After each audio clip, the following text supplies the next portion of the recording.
Morning, all dear students. This is Harish Kumbar, and today I am making this video on tenses because tense UP board में and जहाँ भी Hindi medium board होता है वहाँ पर tense का बहुत बड़ा रोल है।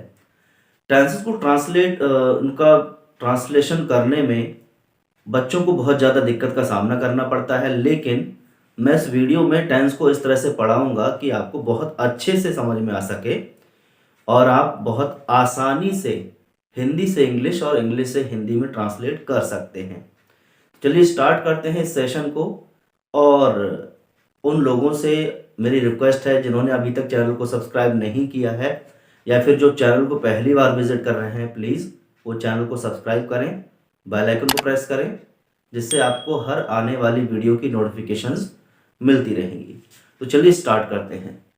तो टेंस यहाँ तक तो सभी लोग जानते ही हैं। What is tense? टेंस है काल यानी समय। ठीक है, टेंस का सीधा सीधा मतलब समय होता है, काल होता है। इसका मतलब हमें ये पता करना पड़ता है कोई एक्शन, कोई काम कौन से समय में घटित हुआ है। ठीक है, टेंस जो है सीधे सीधे काम के समय को शो करता है।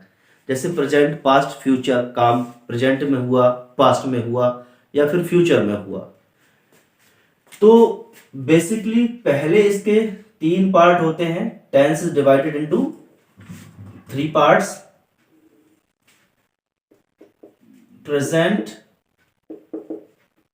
ठीक है, इधर आ जाएगा present, past and future tense. ठीक है, यहां तक भी सबको एकदम क्लियरली पता होगा कि 3 टेंस होते हैं, present tense, past tense and future tense. ठीक है, उसके बाद आपको क्या लिखना है? उसके बाद आपको लिखना है कार्य के समय के अनुसार प्रत्येक टेंस को 4 भागों में बांटा जाता है। ठीक है, कार्य के समय के अनुसार या कार्य के समय के आधार पर प्रत्येक टेंस को 4 भागों में बांटा जाता है या बांटा गया है। ये आप लिख लेंगे, बिल्कुल प्रॉपर नोट बनाते हुए चलिए, आपका बिल्कुल समझ में आ जाएगा आज। ठीक है, और मोटिवेशन मिलता रहे इसलिए वीडियो को प्लीज शेयर करते रहिए अपने दूसरे फ्रेंड्स के साथ, वीडियो को लाइक करिए। ओके, चलिए तो अब हम बात करेंगे वो 4 कौन से पार्ट होते हैं। ठीक है, तो सबसे पहले होता है इनडेफिनिट टेंस। ठीक है, दूसरा कंटिन्यूअस टेंस एंड तीसरा perfect tense and number 4 perfect continuous tense. इनके नाम भी लगभग सभी स्टूडेंट्स को मालूम ही होंगे। ठीक है, लेकिन इनका मतलब क्या होता है? अब ये 4 भाग हैं, 4 भाग यानी तीनों टेंस के हैं। ये प्रेजेंट के भी 4 भाग हैं, पास्ट के भी हैं और फ्यूचर के भी हैं।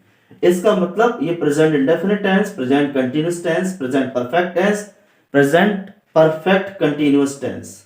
ठीक है, इसी तरह हो जाएगा past indefinite tense, past continuous, past perfect continuous. इसी तरह फ्यूचर में आ जाएगा तो future indefinite, future continuous, future perfect continuous. ठीक है, इसका मतलब ये है ये 3 टेंस ये हैं और 4 इनके भाग हैं and 3 into 4 is equal to 4 tenses. और ये 4 टेंसेस एक्टिव वॉइस के होते हैं, एक्टिव वॉइस। ठीक है, आप ये नोट कर सकते हैं कि 12 टेंस केवल एक्टिव वॉइस में होते हैं या फिर एक्टिव वॉइस के 12 टेंस होते हैं, क्योंकि 3 main tense present, past and future और प्रत्येक के 4 भाग, इसका मतलब टोटल 12 टेंस आपको एक्टिव वॉइस में पढ़ने हैं। तो चलिए टाइम वेस्ट ना करते हुए तेजी से मैं आपको ले चलता हूं सबसे पहले प्रेजेंट इंडेफिनिट टेंस पर। एंड माय डियर स्टूडेंट्स, हम सभी टेंसेस को इस तरह से पढ़ेंगे कि आपको इजीली अंडरस्टूड हो जाए, अच्छे से समझ में आ जाए। इसके लिए कभी भी आप ऐसे मत पढ़िए कि पहले आपने प्रेजेंट के चारों भाग पढ़ लिए। ठीक है, आपको कैसे पढ़ना है, पहले कैटेगरी वाइज पढ़िए। ठीक है, इसका मतलब पहले इंडेफिनिट को पढ़ लीजिए तीनों में, पहले present indefinite, past indefinite and future indefinite. इस तरह से आपको पढ़ना है जो आपको बहुत अच्छे से समझ में आ जाएगा। तो चलिए स्टार्ट करते हैं। और सबसे पहले हमारा आ जाएगा प्रेजेंट इंडेफिनिट टेंस। आप हेडिंग डाल लीजिए, बिल्कुल प्रॉपर नोट तैयार करके चलिए और आपको कामयाबी जरूर मिलेगी। Number 1, present indefinite tense. Okay, सबसे पहला काम जो है हमें पहचान करना होता है। पहचान इंग्लिश में लिख सकते हैं तो आइडेंटिफिकेशन। ये वीडियो सभी स्टूडेंट्स के लिए सही है, चाहे वो यूपी बोर्ड से हैं या फिर किसी भी इंग्लिश मीडियम बोर्ड से, सीबीएसई या आईसीएसई। बिकॉज ट्रांसलेशन का तो रोल बहुत बड़ा है। जो ट्रांसलेशन अच्छे से समझ पाता है वो किसी का भी आंसर लिख सकता है। ठीक है, एंड किसी भी ऐसे को लिख सकता है प्रॉपरली। सबसे पहला काम है पहचान करना। ठीक है, तो पहचान में आप लिखिए जल्दी से, मैं जो बोल रहा हूं, इस काल के वाक्यों के अंत में। ठीक है, या मैं यहां पर लिख देता हूं, इस काल के वाक्यों के अंत में ता है, ती है, ते हैं आदि शब्द आते हैं। ठीक है, इसका मतलब जैसे वे खाते हैं, हम जाते हैं, वह पढ़ती है, वह खेलता है। तो ऐसे जो शब्द आते हैं वो प्रेजेंट इंडेफिनिट टेंस के सेंटेंस के अंत में आते हैं। चलिए अब इसमें हम स्टार्ट करते हैं। रूल्स बहुत इंपॉर्टेंट हैं और इसमें हमारा रूल 1 होगा, फर्स्ट पर्सन। फर्स्ट पर्सन क्या होता है, आई एंड वी, तथा प्लूरल सब्जेक्ट, इसका मतलब बहुवचन कर्ता। फर्स्ट पर्सन तथा प्लूरल सब्जेक्ट के साथ अफर्मेटिव सेंटेंस में केवल वर्ब की फर्स्ट फॉर्म, ठीक है, फर्स्ट फॉर्म का प्रयोग होता है। इसको वीडियो को पॉज करके आप अच्छे से लिख लेंगे, अच्छे से पढ़ लेंगे। ठीक है, ये पहला नियम है। दूसरा, सिंगुलर सब्जेक्ट। सिंगुलर सब्जेक्ट यानी कि एक वचनकर्ता के साथ आपको क्या करना है, वर्ब में एस या यस भी लगाना है। माय डियर स्टूडेंट, सबसे बड़ी बात आप ये समझ लीजिए कि प्रेजेंट इंडेफिनिट टेंस में जहां भी सिंगुलर है तो सिंगुलर किससे स्टार्ट होता है, एस से। ठीक है, सिंगुलर स्टार्ट होता है किससे, एस से। और जितनी भी एस वाली वर्ब्स हैं या हेल्पिंग वर्ब हैं, ठीक है, एस वाली जितनी भी हेल्पिंग वर्ब हैं वो सिंगुलर के साथ आएंगी। जैसे डज होता है, डज के लास्ट में एस है। इज होगा, इज के लास्ट में एस है। ऐसे ही हैज आएगा। ठीक है, तो हैज के लास्ट में एस है। एस वाली जितनी भी हेल्पिंग वर्ब हैं वो सिंगुलर सब्जेक्ट के साथ जाएंगी और बाकी सभी सिंगुलर को छोड़कर दूसरे सब्जेक्ट के साथ जाएंगी। ये समझने की बात है। ठीक है, तो यहां पर हमने क्या लिखा, फर्स्ट पर्सन तथा बहुवचन कर्ता के साथ अफर्मेटिव सेंटेंस में केवल वर्ब की फर्स्ट फॉर्म का प्रयोग होता है। ठीक है, अब यहां पर आपको समझने की बात यह है, प्रेजेंट में जितने भी टेंस चलेंगे उनमें रूल्स दो तरह से चलते हैं। एक क्या है, पर्सन के अकॉर्डिंग, और दूसरा नंबर के अकॉर्डिंग। ठीक है, आपको प्रेजेंट में यह भी देखना है कि यह फर्स्ट पर्सन तो नहीं है, और यह भी देखना है कि यह प्लूरल है सिंगुलर है, क्योंकि सिंगुलर का रूल अलग है, फर्स्ट पर्सन और प्लूरल का रूल एक साथ रहता है, इसलिए आपको ध्यान में रखना है। ठीक है, पहला हो गया। दूसरा क्या है, सिंगुलर सब्जेक्ट के साथ अफर्मेटिव सेंटेंस में क्या यूज होगा, वर्ब की फर्स्ट फॉर्म में क्या करते हैं, एस या ई एस जोड़ते हैं, एस या ई एस जोड़ते हैं। ठीक है, उसके बाद इसको रब करके मैं दोबारा रूल नंबर 3 टाइप करूंगा, जिससे आपको अच्छे से समझ में आ जाए। Okay students, we are back. And जब मैंने आपको रूल 2 में बताया है, आपको टेंशन लेने की जरूरत नहीं है, आप रूल अच्छे से पढ़ते जाइए, वीडियो को आप पॉज करके समझ लीजिए। ठीक है, रूल 2 मैंने बताया कि जब सब्जेक्ट एक वचन होगा, सिंगुलर होगा, तो क्या करेंगे, वर्ब में एस या ई एस जोड़ते हैं। अब ये ध्यान रखने की बात है, एस कब जोड़ना है और ई एस कब जोड़ना है। ठीक है, बिकॉज बच्चे यहां भी गलतियां करते हैं। तो पहली बात यह है, यदि किसी वर्ब के अंत में, ठीक है, वर्ब के अंत में O C H S H S या एक्स हो तो ई एस जोड़ते हैं, अन्यथा एस जोड़ते हैं। ठीक है, जहां भी ओ सी एच एस या एक्स होगा लास्ट में, तो क्या करेंगे, हम ई एस जोड़ेंगे। अगर ये शब्द नहीं होंगे, ये अक्षर नहीं होंगे, तो हम क्या करेंगे, सिर्फ एस जोड़ते हैं। फॉर एग्जाम्पल,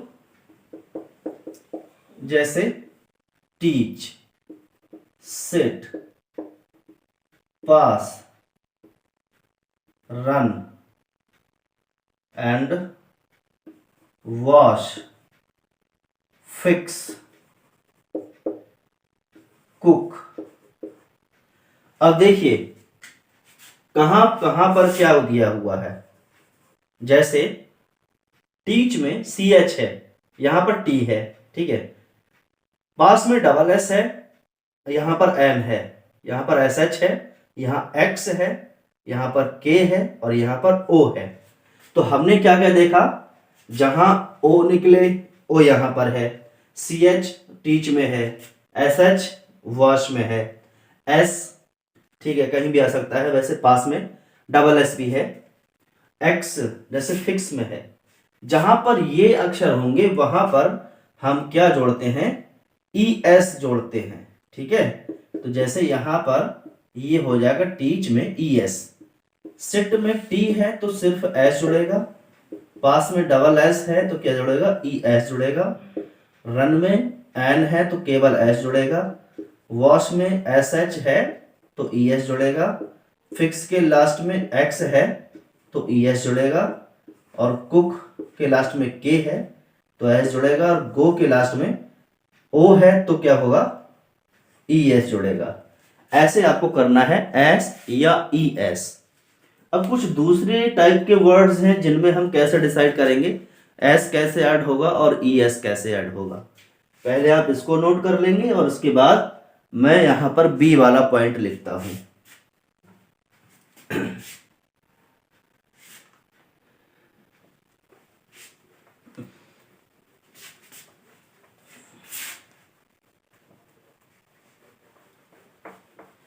आई होप आपने लिख लिया होगा, अच्छे से समझ लेंगे। और वीडियो को प्लीज़ शेयर जरूर करिए, यही मोटिवेशन है। अभी इससे कुछ ऐसा मिल नहीं रहा है। यदि किसी वर्ग के अंत में ये हमारा बी पॉइंट हो जाएगा, बी, ठीक है, अंत में वाई हो, तो y को i में बदलकर,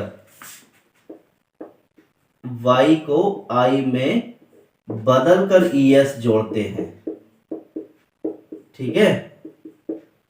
जैसे फ्लाई एंड क्राई, पहले हमें FL लिखना है और यहां पर सिर्फ CR लिखना है। y को i में बदलना है, y को i में बदलना है और फिर es जोड़ देना है। तो फ्लाइज एंड क्राइज, अगर आप डायरेक्टली ऐसे फ्लाई में s जोड़ दोगे या डायरेक्टली ऐसे क्राई में s जोड़ दोगे तो ये रॉन्ग है, ये सही नहीं होगा। क्या करना है, पहले y को i में चेंज करना है, फिर es ऐड करना है। ये मेथड है y वाले में, ठीक है। बट नोट आपको क्या करना है, नोट ये करना है, यदि y से पहले कोई वॉवेल हो, वॉवेल तो जानते ही होंगे, स्वर, ठीक है, तो केवल s जोड़ते हैं बिना कुछ हटाए हुए, ठीक है। जैसे यहां पर y है, y से पहले l है, l वॉवेल नहीं है। यहां पर y से पहले r है, r वॉवेल नहीं है। तो जैसे PLAY, खेलना, प्ले, ठीक है। और जैसे तो प्ले है, तो प्ले में हम क्या करते हैं, और जैसे यहां पर डिस्ट्रॉय, यहां पर A वॉवेल है, O वॉवेल है, तो सिर्फ S लगेगा Y के बाद में, ठीक है। ये थोड़ा सा डिफरेंस आपको देखना है, या S यहां पर ऐसे जोड़ा जाएगा, S जोड़ने के नियम हमारे हो चुके हैं और कोई बचा हुआ नियम होगा तो बाद में हमारे सामने जरूर आ जाएगा। वीडियो को पॉज करके अच्छे से रूल लिख लेंगे।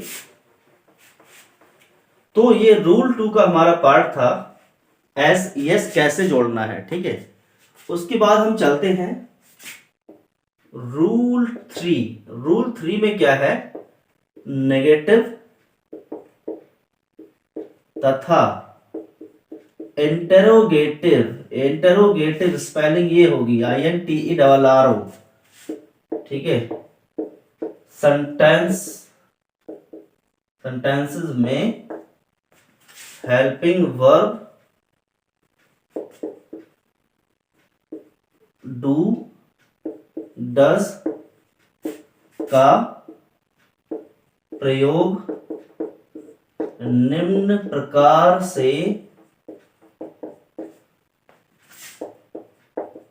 होता है, ठीक है। कैसे,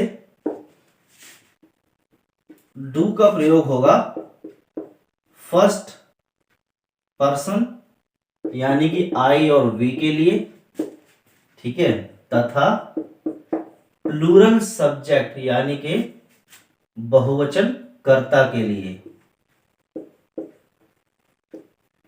ठीक है। और डस का प्रयोग कैसे होगा, डस का प्रयोग केवल सिंगुलर के साथ। मैंने आपसे क्या कहा था कि जहां भी हेल्पिंग वर्ब में एस दिख रहा है लास्ट में, तो वो सिंगुलर सब्जेक्ट के साथ लगता है, ठीक है। नोट करके चलेंगे आप प्रेजेंट के पूरे सभी टेंस में, ठीक है। तो लेकिन नोट हमें ये करना है, नेगेटिव सेंटेंस में नेवर के साथ तथा इंटेरोगेटिव सेंटेंस में हु के साथ हेल्पिंग वर्ब डू डज का प्रयोग नहीं होता है। ठीक है, नेगेटिव में और इंटरोगेटिव में हेल्पिंग वर्ब का यूज तो होगा, लेकिन मैंने आपको बता दिया जहां पर नेवर होगा लिखा हुआ और जहां पर हु होगा लिखा हुआ वहां पर आपको हेल्पिंग वर्ब डू या डस का प्रयोग नहीं करना है, वो अपने आप में बन जाएगा। वो कैसे हम एग्जाम्पल में समझाएंगे। ठीक है, और उसके बाद रूल हमारे लगभग सभी कंप्लीट हो चुके हैं, और जो दूसरी वीडियो आएगी जितने भी मैं एग्जाम्पल्स कराऊंगा सबकी इसके फॉर्मूलाज आपको लिखवाए जाएंगे प्रेजेंट इंडेफिनिट टेंस में। ठीक है, वीडियो आपको बहुत अच्छे से समझ में आया है, इसीलिए मैं इसको प्रेजेंट इंडेफिनिट टेंस 2 पार्ट में फिनिश करूंगा जिससे आपको क्लियरली समझ में आ जाए। यहां तक मुझे आप बताइए आपको कितना समझ में आ चुका है प्रेजेंट इंडेफिनिट टेंस के रूल्स में। ठीक है, रूल्स को एक बार फिर से रिवाइज कर लेते हैं। आप लोगों ने ऑलरेडी लिख लिए होंगे, उनको ध्यान से देखिए और मुझे सुनिए। रूल 1 में क्या करना है आपको, जहां भी आपको फर्स्ट पर्सन यानी कि आई और वी दिखेगा और जहां प्लूरल सब्जेक्ट यानी बहुवचन कर्ता दिखेगा वहां पर केवल फर्स्ट फॉर्म का यूज करना है, कुछ भी ऐड नहीं करना है। ठीक है, दूसरा रूल क्या है, जब सब्जेक्ट सिंगुलर होगा, एक वचन कर्ता होगा, तो आपको वर्ब में एस या ईएस भी लगाना है। एस या ईएस कैसे लगाना है ये भी लिखवा दिया है। ठीक है, उसके बाद नेगेटिव और इंट्रोगेटिव सेंटेंस में हेल्पिंग वर्ब डू और डस का प्रयोग होगा। ठीक है, और डस किसके साथ, सिंगुलर के साथ, क्योंकि लास्ट में एस है डस में, और बाकी जो डू बचा है वो फर्स्ट पर्सन के साथ और प्लूरल सब्जेक्ट के साथ। लेकिन डू और डज का प्रयोग नेवर के साथ नहीं किया जाएगा और ना ही WHO हु के साथ किया जाएगा। ठीक है, यहां तक आपके ये रूल्स फिनिश हुए हैं, और जब मैं इसकी एक्सरसाइज करवाऊंगा पूरे अफर्मेटिव सेंटेंस का, नेगेटिव सेंटेंस का, इंट्रोगेटिव सेंटेंस का, तरह तरह के सेंटेंसेस का पूरे प्रेजेंट इंडेफिनिट में, उसकी सेपरेट वीडियो होगी, आप उसको बहुत अच्छे से देखना। लेकिन उसको देखने से पहले आपको ये वाली वीडियो बहुत अच्छे से समझ में आ जानी चाहिए। तो एक बार समझ में नहीं आ रहा है तो 2 बार देखिए, अच्छे से देखिए। प्लीज़ फ्रेंड्स के साथ शेयर जरूर कर दीजिए जिससे कि ज़्यादा से ज़्यादा लोगों के पास ये सुविधा पहुंच सके। और आप चैनल को सब्सक्राइब कर लीजिए, बेल आइकन को प्रेस करिए, जब भी नई वीडियो अपलोड होगी आपको फौरन से पहले पता चलेगा और सबसे पहले वीडियो को आप देख पाएंगे। So thanks for watching this video, have a wonderful day.